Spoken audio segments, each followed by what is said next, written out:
je m'ennuie dans mon couple, 3 techniques pour changer les choses.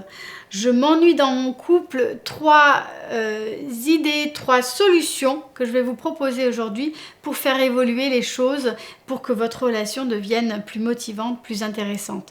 Bonjour, je suis Myriam Bidot, je suis coach et thérapeute de couple depuis 2009. J'accompagne ici dans mon cabinet près de Lyon des femmes, des hommes et des couples pour trouver un épanouissement à deux. Et j'accompagne également à distance à travers mes programmes de coaching et mes séances, les séances que je propose en individuel ou en couple. Alors, qu'est-ce qu'il faut faire quand on est face à l'ennui ? Qu'est-ce qu'il faut faire quand on est face à la routine dans notre couple? Qu'est-ce qu'il faut faire quand en fait chaque jour c'est toujours la même chose, quand on est embourbé dans le quotidien et quand c'est toujours une espèce de rengaine qui revient inlassablement et qu'en réalité on ne sait plus vraiment comment trouver du plaisir et du sens avec son partenaire. Alors je vais vous proposer 3 techniques pour pouvoir remettre du vivant, pour pouvoir remettre du peps dans votre relation. La première chose, la première technique, la première idée clé, c'est l'idée de véritablement vivre dans le présent.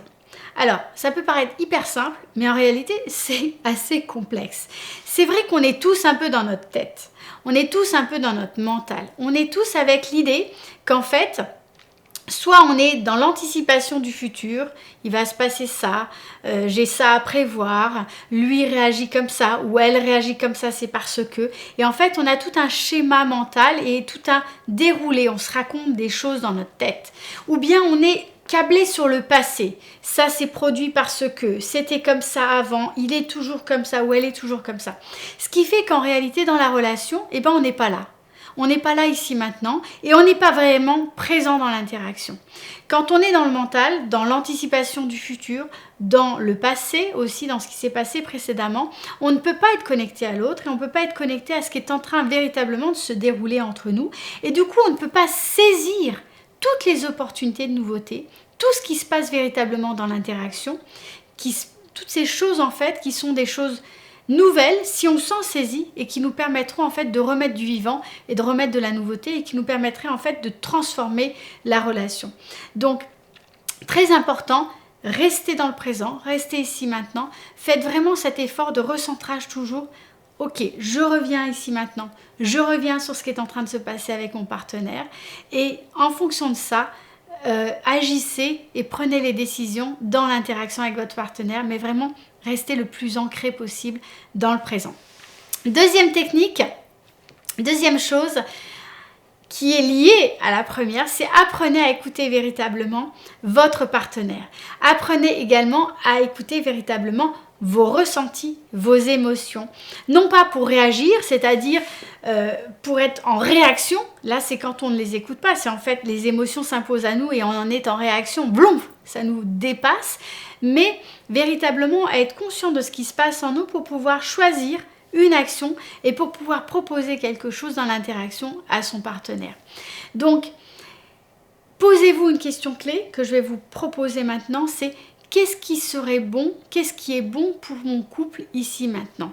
Qu'est-ce qui serait bon pour mon couple? Et en fait, à partir de cette question, à partir de la réponse que vous allez avoir à cette question, agissez. Troisième technique, c'est demander à votre partenaire ce que vous pourriez faire pour améliorer la relation. Demandez-lui très concrètement ce que vous pourriez faire pour améliorer la relation. Vous allez voir, vous pourriez être surpris des réponses que vous pourriez avoir et bien sûr, engagez-vous à mettre en place des actions très concrètes pour pouvoir améliorer votre relation de couple et c'est un questionnement que vous pouvez vous poser bien sûr réciproquement. Voilà mes 3 techniques pour pouvoir dépasser l'ennui dans la relation.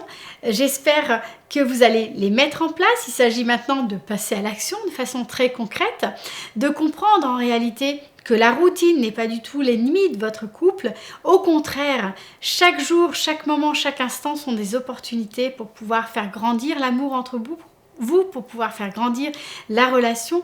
En réalité, un monde se situe dans un seul grain de sable. Il suffit simplement d'être présent pour pouvoir cueillir tout ça, pour pouvoir saisir toutes ces opportunités de croissance pour votre relation.